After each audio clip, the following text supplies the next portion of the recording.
Garçon Gigi, saison 2, dédiée à la construction d'une valeur sexuelle. Et nous nous retrouvons aujourd'hui parce que, pour reprendre pour faire comme ces gars, now back to our regular scheduled program. Donc maintenant, nous sommes de retour sur notre programme régulier. Et le programme régulier, c'était les cahiers de l'entrepreneur. Et le cahier de l'entrepreneur aujourd'hui que nous enregistrons s'intéresse à l'exportation du l'igname, à l'exportation des tubercules d'igname.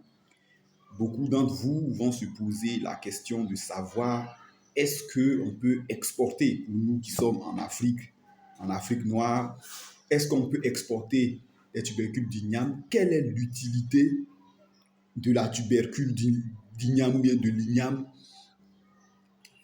dans une quelconque industrie en dehors de nos petites agro-industries ou bien de nos petites industries agroalimentaires locales ou bien des consommations artisanales locales. Mais avant, j'aimerais dédier cette vidéo à tous les agents de DHL International, DHL International Côte d'Ivoire.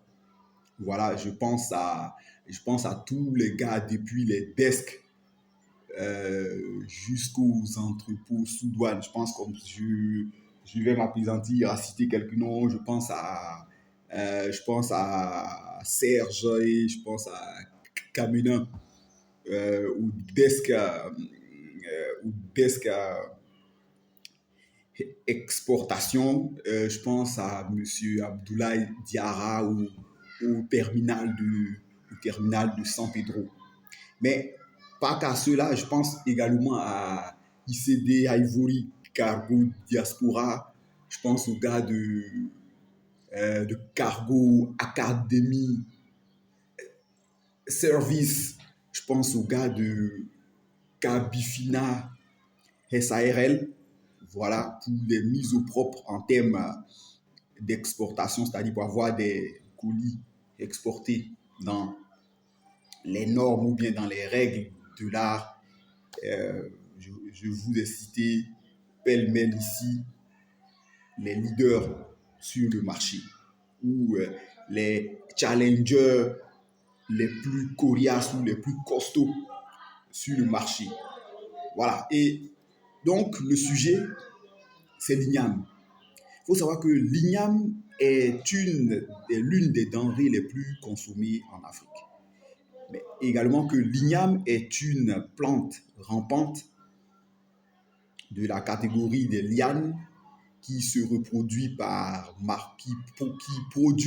qui se reproduit par bouture grâce à la sémée de celle-ci par marcottage. C'est-à-dire, c'est vrai qu'il existe certaines variétés d'igname naines qui produisent elles-mêmes des ignames tout au bout de leur liane, mais la plupart des ignames donnent des racines souterraines à partir des bouts d'igname découpés et plantés qui regerment. Et il faut savoir que l'igname également est une denrée. Je parle de la tubercule d'igname parce que tubercule d'igname et plante, c'est pareil. Donc, la tubercule et la plante sont identiques. Donc, l'igname est une denrée ou est un aliment riche en calories. Consommer journalièrement, c'est-à-dire consommer une seule igname, vous produit à peu près 200 calories journalièrement. Donc, c'est une grosse source de nutrition. Elle peut être conservée pendant 5 mois et même au-delà si elle est bien stockée, c'est-à-dire les tubercules d'igname. La tubercule ou bien les tubercules d'igname peuvent être conservés pendant 5 mois, voire plus si elles sont bien conservées.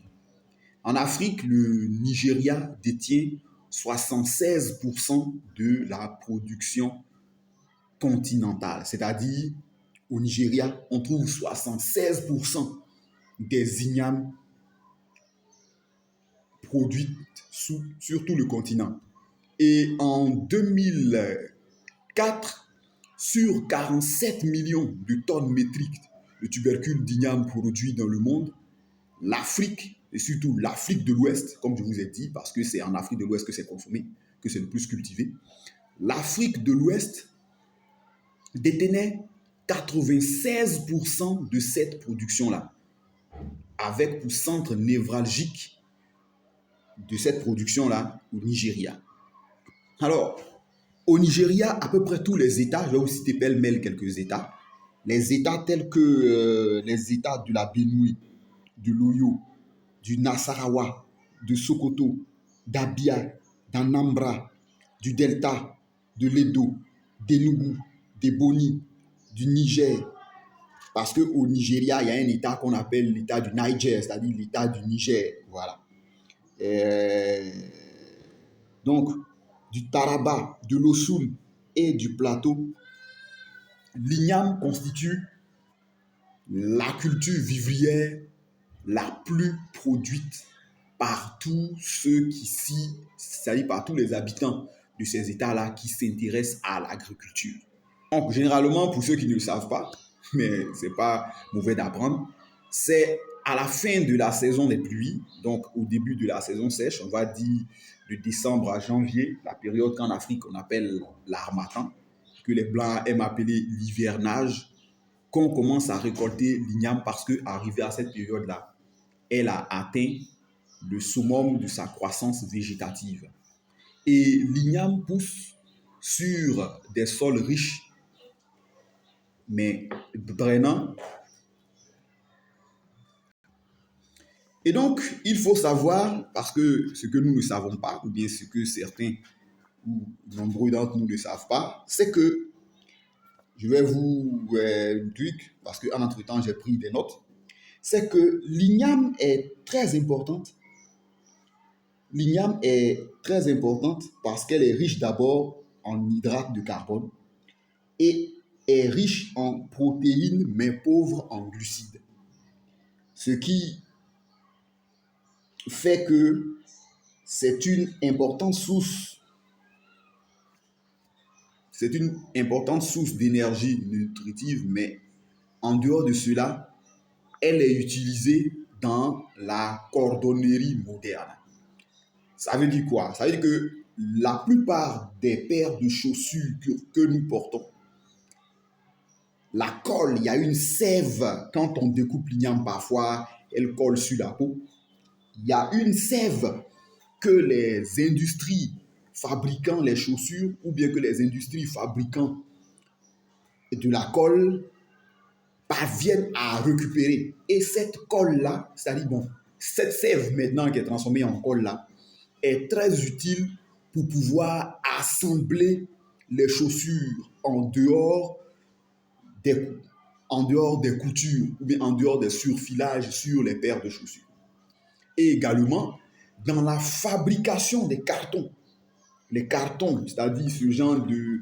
Bon, c'est vrai que c'est petit, mais ce genre de choses-là, ce genre d'emballage-là, pour avoir cet emballage-là de façon conforme comme ça, on croit que soit c'est de la magie ou bien ça a été soudé, mais la colle de base qui est utilisée pour produire ce forme d'emballage et même les cartons, eh bien, c'est la même sève, c'est-à-dire la colle qu'on trouve dans l'igname, dans les pelures, de l'igname là. C'est cette colle-là que les gars, par synthèse, par un système, parviennent à en extraire. Et on utilise ça donc dans la fabrication d'emballages de carton. Mais l'utilité de l'igname ne s'arrête pas qu'à ça. L'amidon également, l'amidon parce que dans l'igname, toujours, et pour ceux qui l'ont parfois vu, quand on découpe, quand on épluche une tubercule d'igname et qu'on découpe, je vais dire, la mie ou bien l'igname même, c'est-à-dire le truc qui est là-dedans, là, quand on découpe et quand on sèche, quand on pile ça sec et qu'on met à l'eau, on constate que l'igname que cette poudre est glaireuse. C'est-à-dire cette poudre-là tire un peu. Eh bien, ça également, c'est utile aux industries textiles. Parce que ce vêtement qui est là, pour qu'il puisse, en dehors peut-être du fait qu'il faille repasser pour pouvoir mettre ça dans le sachet, mais dans le carton, pour que ce vêtement-là puisse avoir cette texture, ou bien puisse avoir cette tension, ok, puisse pouvoir tirer, mais je parle de tous les vêtements, même si votre vêtement ne se tire pas, pour que ça puisse avoir cet aspect-là, eh bien, c'est l'amidon de l'igname qui est là-dedans. C'est-à-dire, c'est vrai que ton habit, après, ça peut se décolorer ou bien ça peut être machin, que tu peux aller amidonner ça pour que ça soit tendu. Mais l'amidon de l'igname, le premier amidon qui est extrait de ça, c'est ce qui permet à l'habit d'avoir cette définition-là. Ensuite, de l'igname également, on extrait encore et toujours de l'amidon. C'est vrai que dans le manioc, il y a l'amidon, mais l'amidon de l'igname également est, l'igname en est, de l'amidon en est extrait pour la fabrication de base, mais également pour la fabrication des amidons utiles à l'industrie textile. L'igname est également utilisé dans les industries pharmaceutiques. Certains vont dire quoi, igname là? Oui, l'igname est également utilisé dans les industries pharmaceutiques parce que l'igname sert à booster, ok, la stimulation cardiovasculaire. Ça veut dire qu'on retrouve des composants ou on retrouve des ingrédients à base d'igname dans certains produits ou dans certains médicaments utilisés contre les problèmes de crise cardiaque ou ceux qui ont des battements de cœur lents. Donc, pour stimuler le rythme ou bien pour stimuler l'activité cardiovasculaire. Également, je vais vous lire ça ou également pour que vous puissiez le comprendre. Également, l'igname est utilisé pour le cerveau. Voilà, ça dit, puis parfois, il y a des gars qui ont des problèmes au cerveau. Eh bien, l'igname, dans les médicaments qu'on leur prescrit là, l'igname y est. L'igname, je ne parle pas de la tubercule, c'est-à-dire qu'on a fini de tailler la tubercule là. Le produit, c'est que nous on découpe soit pour manger les bois ou bien pour manger les trucs. Cet élément-là, les gens transforment ça. Voilà, donc l'igname est utilisé pour l'igname est très intéressant pour booster le cerveau. Le système immunitaire, ok, le système immunitaire et l'igname contient, pour ceux qui mangent, que ça soit mangé bouilli ou bien après transformé à l'effet de poudre pour être ajouté comme adjuvant ou bien comme matière première à la fabrication de médicaments. L'igname a des propriétés anticancérigènes et protège des inflammations. C'est-à-dire parfois dire mon corps me fait mal, mon champ me fait ci, mon champ me fait ça. Eh bien, pour combattre ça, dans certains médicaments pharmaceutiques qu'on trouve sur le marché courant ou dans les pharmacies, sur le marché, il y a de l'igname, il y a de la poudre ou bien il y a de l'igname. Alors, il y a un élément qui était cité également dont j'aimerais m'attarder là-dessus. C'est dans le boost de l'immunité du corps. Pour certains d'entre nous qui sont atteints du sida ou qui font la maladie du sida ou qui sont séropositifs, moi, pour avoir des parents qui sont dans le domaine médical, c'est-à-dire également dont certains parce que une grosse génération est maintenant à la retraite, on a une nouvelle génération, on a quelques cousins encore qui sont encore dans le domaine médical. L'igname, quand vous faites le sida, par exemple, c'est-à-dire quand vous êtes diagnostiqué d'avoir le VIH-Sida et que votre système immunitaire est en train de flancher et que vous présentez, comment on appelle ça, tous les signes pathologiques, mais également étant donné que vous êtes à accablé d'un mal dont le processus de guérison n'est pas établi et que vous volez de dépression en dépression, donc que vous commencez à développer le sida, quand on vous hospitalise, et à un moment, quand vous êtes dans une période de rémission, c'est-à-dire, bon, les gens sont parvenus à vous sauver, vous n'allez plus mourir, mais vous allez devoir en vivre, c'est-à-dire vivre avec le VIH là. On les retrouve parfois, j'aimerais pas citer, mais bon, je vais dire ça. Il y a un pavillon dédié au sida au CHU de Trècheville à Abidjan. Quand on doit vous relâcher dans la nature, c'est-à-dire quand on doit vous ramener chez vous à la maison, on ne peut pas vous ramener maigre, desséché, fané, sec. Donc, on vous donne un régime diététique, c'est-à-dire on vous donne un régime alimentaire. Certains vont dire, mais on pensait que parce que l'entendement ou bien l'opinion commune pense que le régime c'est pour maigrir. Non, je peux prendre un régime pour grossir. Donc, on vous donne un régime à base de manioc, à base d'igname. Ça va vous surprendre, mais c'est ça. Parce que le régime comprend des féculents. On retrouve le manioc, mais on conseille surtout l'igname. Donc, quand vous serez là-bas pour vous remettre en état, pour que vous puissiez revenir à la maison bien en forme, et peut-être dire que j'étais hospitalisé parce que j'étais malade, la cuisine de l'hôpital commence à vous préparer du foutou igname. Voilà, je vais vous dire ça. Voilà, le foutou igname, c'est pas que pour les baoulés ou bien pour le groupe ethnique Akan, dont les baoulés sont en tête du hit parade. Non, on vous prépare du foutou igname qu'on accompagne de la sauce graine. Voilà. Moi, pour avoir eu à lire, c'est-à-dire pour avoir eu à pour avoir eu à lire des protocoles, c'est-à-dire des protocoles de traitement de cette maladie-là, parce que je vous ai dit que j'ai eu des parents et j'ai quelques parents qui sont dans le domaine médical en tant que docteur, pharmacien et autres, et même j'ai des amis également. On vous conseille, donc on vous donne un régime à base d'igname, foutou igname qu'on va piler pour vous, avec de la sauce graine ou sauce arachide ou n'importe quelle sauce, mais pourvu qu'elle soit très riche en huile. Et vous allez commencer à manger ça chaque 21 heures. Voilà, parce que pour pouvoir grossir, en dehors des facteurs génétiques là, pour pouvoir grossir, si quelqu'un veut grossir, il mange à partir de 21 heures. Ce genre de choses là. Alors il y a certains qui vont dire, moi j'ai une digestion, allez boire vinaigre de cidre.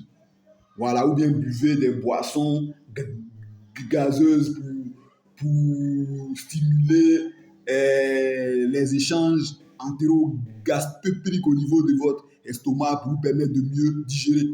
Donc, on vous conseille, on vous met sous un régime alimentaire d'igname et vous allez consommer l'igname là à peu près. Le médecin traitant va observer si c'est bon sur 1 mois ou 2 ou 3, mais en 1-2 mois, maximum 3 mois, vous avez repris de l'embonpoint. C'est-à-dire, vous avez repris de la chair et des couleurs. Le régime de l'igname, l'igname foutou igname pilé, avec sauce graine, avec sauce arachide, et n'importe quelle sauce, mais riche en huile. Même, on peut vous faire une sauce ordinaire et on y met de l'huile. Vous mangez ça quand vous avez le VIH et vous reprenez du poids.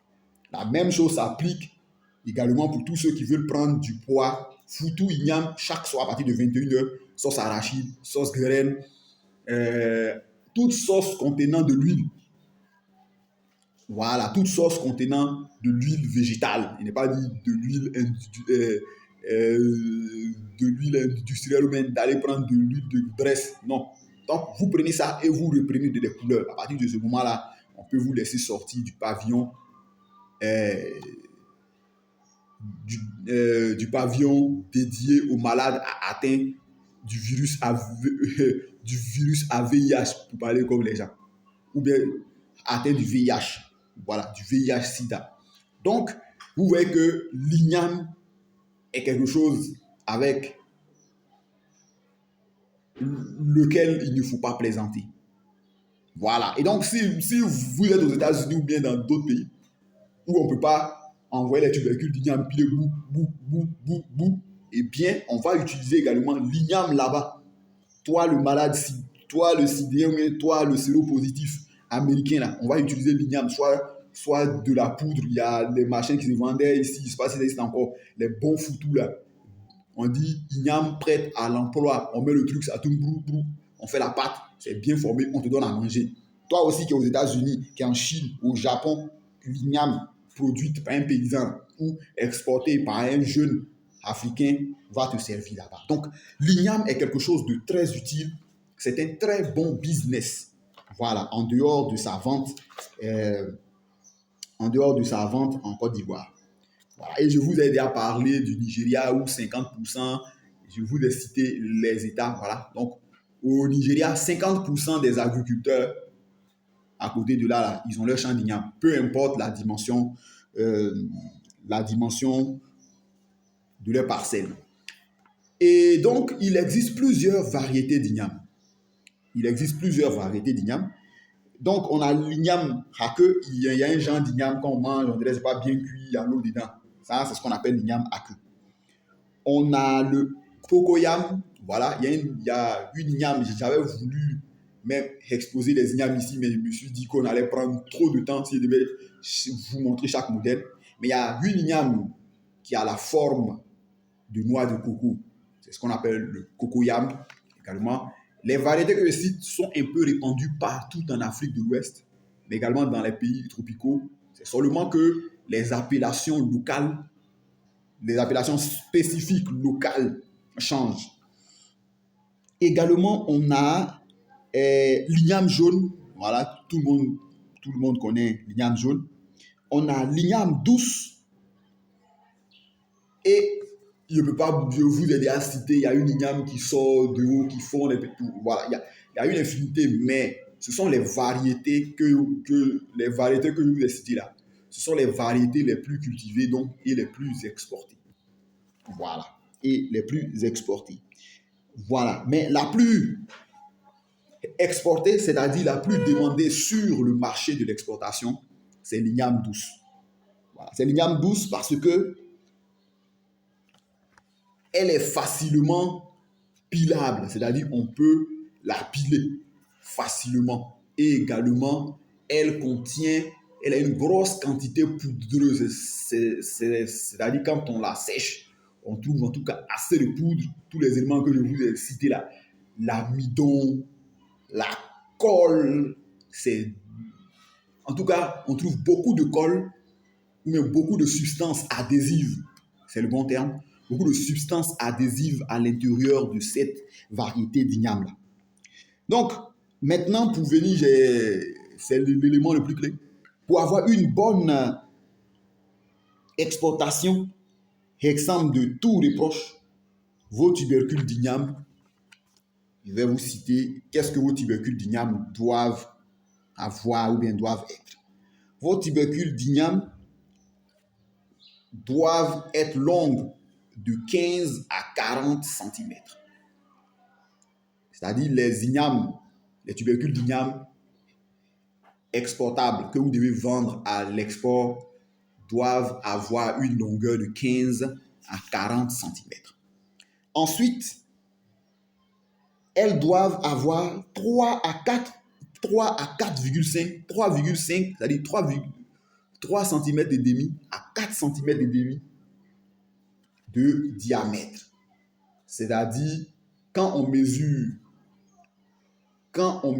le rond, pour parler comme un africain, la tête de l'igname là, ou bien le diamètre de votre tubercule d'igname de 15 à 40 cm doit pouvoir faire un diamètre de 3 à 4,5 cm.